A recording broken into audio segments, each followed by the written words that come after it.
kiamat. Barang siapa yang berbahagia hatinya ketika dia berjumpa dengan anak cucu Rasulullah sallallahu alaihi wasallam. Barang siapa yang berbangga hati ketika dia melihat anak cucu Rasulullah sallallahu alaihi wasallam dan dia mau belajar kepada anak-anak cucu Rasulullah sallallahu alaihi wasallam, maka ketika manusia-manusia dikumpulkan kelak di padang mahsyar, orang-orang semuanya berseru kepada Allah, "Ajilna ya Rabb walau ilan nar." Ya Allah, segerakan kami untuk diproses, ya Allah. Segerakan kami diproses. Walaupun kami telah harus masuk ke api neraka, tapi selesaikan urusan kami, ya Allah. Pada saat manusia-manusia berseru, pada saat manusia-manusia menangis kepada Allah untuk disegerakan urusan-urusannya, maka orang-orang yang berbangga dengan para habaib, orang-orang yang hatinya betul-betul mencintai anak cucu Rasulullah sallallahu alaihi wasallam di dunia dan mau belajar apa yang diajarkan oleh Rasulullah sallallahu alaihi wasallam kepada anak cucunya, maka orang tersebut akan diselamatkan oleh Allah Subhanahu wa taala dari kedahsyatan yang terjadi kelak di hari kiamat. Mudah-mudahan kita semua yang berkumpul di tempat ini adalah bagian dari orang-orang yang dicatat oleh Allah Subhanahu wa taala, dari orang-orang yang diselamatkan dari hiruk pikuknya hari kiamat, di mana orang-orang meminta kepada Allah walaupun akan masuk neraka, tetapi mereka minta disegerakan urusan-urusannya masing-masing. Na'udzubillah, mudah-mudahan kita menjadi orang-orang yang selamat. Kita semua yang mau duduk bersama dengan anak cucu Rasulullah sallallahu alaihi wasallam, khususnya pada malam ini di tempat Maulid Rasul, di tempat guru kami semuanya, Rasulullah sallallahu alaihi wasallam pada satu saat setelah salat asar, Rasulullah sallallahu alaihi wasallam duduk di depan Masjid Nabawi, di depan para sahabat-sahabat Rasulullah sallallahu alaihi wasallam. Ketika itu Rasulullah berseru sampai 3 kali Rasulullah mengatakan wa syauqah, wa syauqah, wa syauqah. Wahai orang-orang yang aku rindukan, wahai orang-orang yang aku rindukan, wahai orang-orang yang aku rindukan. Sahabat-sahabat Rasulullah sallallahu alaihi wasallam berseru dan bertanya, "Man hum ya Rasulullah?" Siapa ya Rasul orang-orang yang engkau rindukan? Bukankah kami ini semua adalah sahabat-sahabatmu? Ketika diperintah untuk berperang, kami semuanya berperang. Kami korbankan harta, kami korbankan benda, kami korbankan jiwa dan raga semua. Demi untuk mengikuti wahai Rasulullah sallallahu alaihi wasallam. Tetapi masih ada orang-orang yang engkau rindukan wahai Rasulullah sallallahu alaihi wasallam selain daripada kami semuanya. Siapa mereka wahai Rasulullah? Rasulullah sallallahu alaihi wasallam menjawab, "Hum nasun yakununa ba'di amanu bi wa lam yarawni." Mereka-mereka yang aku rindukan adalah orang-orang yang tidak hidup bersamaku. Mereka bukanlah sahabat-sahabatku. Mereka adalah jauh hidup zamannya daripadaku. Tetapi mereka walaupun tidak pernah berjumpa dengan saya, mereka tidak pernah bersua dengan saya, tetapi mereka iman kepada saya, iman kepada Allah, iman kepada saya sebagai Rasulullah sallallahu alaihi wasallam. Itulah orang-orang yang dirindukan oleh junjungan kita Nabi besar Muhammad sallallahu alaihi wasallam. Maka betapa cintanya orang-orang yang dirindukan oleh Rasulullah sallallahu alaihi wasallam kepada Rasul. Kita lihat bagaimana cintanya para sahabat ketika terjadi perang Uhud. Rasulullah sallallahu alaihi wasallam berperang bersama dengan sahabat-sahabatnya. Di dalam peperangan tersebut, orang-orang Islam, para sahabat-sahabat mengalami kekalahan. Ditambah lagi dengan satu kabar, orang-orang munafik kembali Dan orang-orang munafik mengabarkan bahwa Rasulullah Sallallahu Alaihi Wasallam telah wafat di dalam peperangan tersebut. Kaum ibu dari kaum Ansar dan Muhajirin yang tidak ikut dalam peperangan, demi setelah mendengar kabar tersebut, mereka semuanya menangis terseduh-seduh, teringat terhadap keadaan Rasulullah Sallallahu Alaihi Wasallam.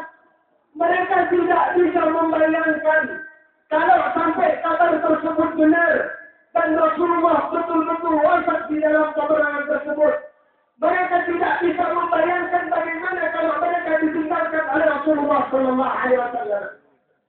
Setelah peperangan usai, Rasulullah Sallallahu Alaihi Wasallam bersama dengan sahabat-sahabat yang kembali kepada tempat-tempat di mana Rasulullah Sallallahu Alaihi Wasallam berkumpul. Maka di tempat itu Rasulullah Sallallahu Alaihi Wasallam mengumpulkan sahabat-sahabatnya. Ada salah seorang ibu dari kaum Ansar. Dia pergi dari rumahnya dengan terseduh. Dia menangis untuk berjumpa dengan Rasulullah Sallallahu Alaihi Wasallam, untuk memastikan bahwa Rasulullah Sallallahu Alaihi Wasallam adalah dalam keadaan selamat dari peperangan. Ketika maju, para sahabat-sahabat berkumpul mengelilingi Rasulullah Sallallahu Alaihi Wasallam. Ibu tersebut berjumpa dengan salah seorang sahabat. Ditanya oleh salah sahabat, "Ibu, bukankah ibu adalah istri Fulan bin Fulan?" Ibu tersebut menjawab, "Betul, saya istri dari orang tersebut." Sahabat itu mengatakan, "Ibu, saya minta maaf. Suami ibu meninggal dalam perang Uhud. Suami ibu meninggal, kami semua tidak bisa melindungi. Suami ibu menjadi syuhada. Suami ibu menjadi bagian dari syuhada Uhud bersama dengan paman Rasulullah Sallallahu Alaihi Wasallam, Sayyidina Hamzah." Ibu tersebut menjawab, "Inna lillahi wa inna ilaihi raji'un." Tapi bagaimana kabar Rasulullah? Bagaimana keadaan Rasulullah? Bagaimana dengan Rasulullah Sallallahu Alaihi Wasallam? Sahabat menjawab, "Rasulullah selamat. Rasul lagi berkumpul dengan sahabat-sahabat." Jadi setelah mendengar bahwa Rasulullah Sallallahu Alaihi Wasallam selamat, dia menangis, melompat dia maju untuk sekedar melihat wajah Rasulullah Sallallahu Alaihi Wasallam. Ketika melihat Rasulullah dan dilihat oleh Rasulullah Sallallahu Alaihi Wasallam, dikabarkan oleh Rasulullah Sallallahu Alaihi Wasallam kepada ibu tersebut, "Ibu, istri Fulan bin Fulan, suami ibu meninggal, kedua anak ibu meninggal dalam perang Uhud. Mereka semuanya menjadi syuhada di dalam perang Uhud." Ibu itu menjawab, "Inna lillahi wa inna ilaihi raji'un." Ya Rasulullah, yang penting engkau selamat. Tidak ada kabar yang lebih menyedihkan daripada kabar yang mengatakan bahwa engkau wafat dalam peperangan ini. Demi setelah saya melihat wahai Rasulullah, suamiku meninggal, kedua anakku meninggal, semuanya tidak akan menjadi penghalang untuk menjadi besarnya cintaku kepada Rasulullah Sallallahu Alaihi Wasallam. Ini cinta daripada kaum ibu, daripada sahabat Ansar yang begitu mencintai Rasulullah Sallallahu Alaihi Wasallam. Kalau kita orang-orang yang dicintai oleh Rasulullah, orang-orang yang dibanggakan oleh Rasul di depan sahabat-sahabatnya, jauh dari zamannya, beriman kepadaku, kata Rasulullah, dibanggakan oleh Rasul kepada sahabat-sahabatnya, tapi tidak punya setetes pun mempunyai rasa cinta dan kebanggaan kepada Nabi Muhammad SAW, maka kita menjadi orang-orang yang munafik. Kalau kita mengatakan cinta kepada Rasulullah, tetapi bohong, tetapi kita tidak mau mencintai dan mau mengikuti, tidak mau belajar kepada anak cucu Rasulullah SAW, kita telah berkhianat kepada Rasulullah SAW. Apa yang paling penting kita ambil, yang mau kita belajar daripada anak cucu Rasulullah SAW? Pertama adalah ajaran yang paling penting, apa yang diajarkan oleh Nabi Muhammad SAW. Ketika Rasulullah SAW mendapatkan wahyu dari Allah Subhanahu Wa Taala untuk mengajak manusia-manusia kembali kepada jalan yang lurus, untuk beriman kepada Allah Subhanahu wa taala, beriman kepada Rasulullah sallallahu alaihi wasallam. Maka Rasul mengatakan, "Ayyuhan nas, qulu la ilaha illallah tuflihu."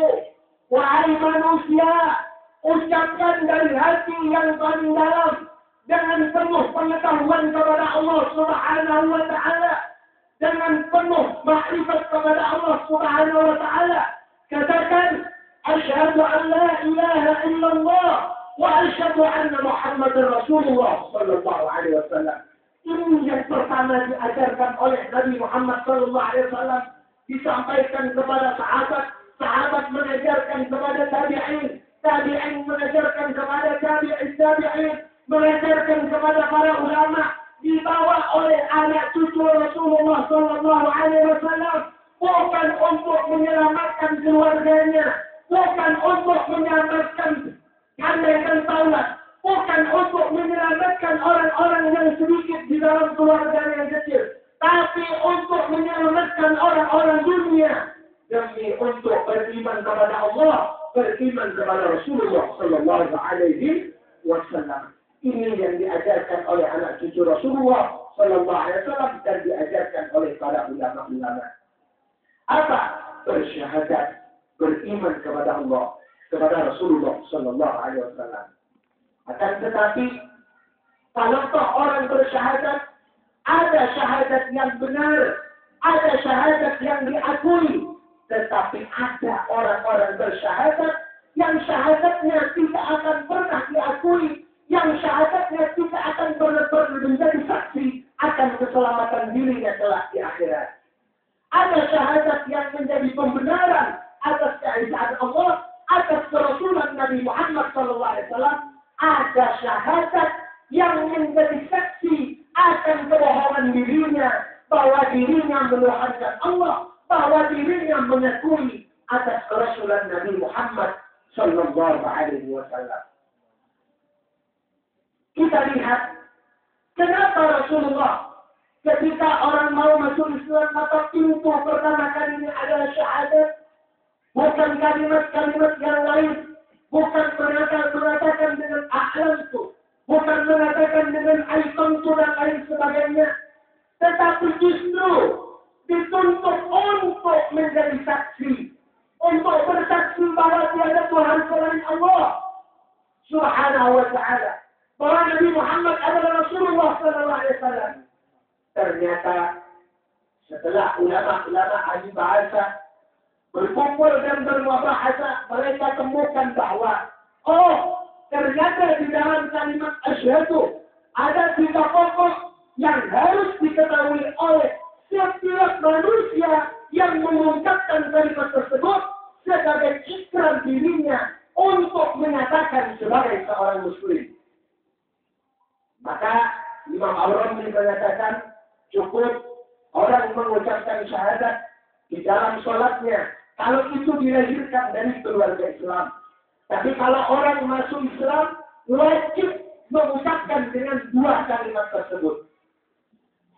Pertama, bahwa syahadat orang tersebut akan menjadi syahadat yang menyelamatkan kelak adalah orang yang ketika dia bersaksi tahu apa yang dia saksikan.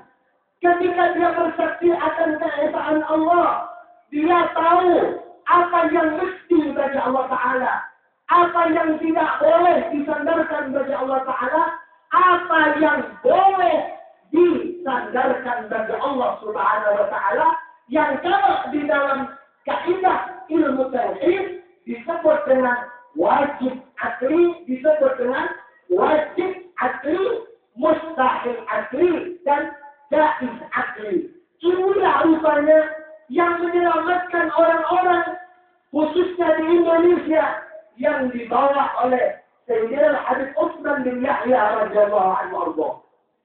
Tidak ada kalimat-kalimat yang lain, ajaran-ajaran yang lain yang pantas dan harus diakui menjadi satu keselamatan, kecuali ajaran yang senada, ajaran yang sama, ajaran yang tepat dan persis seperti ajaran yang dibawa oleh Al-Habib Utsman bin Yahya radhiyallahu radhiyallahu anhu. Khususnya untuk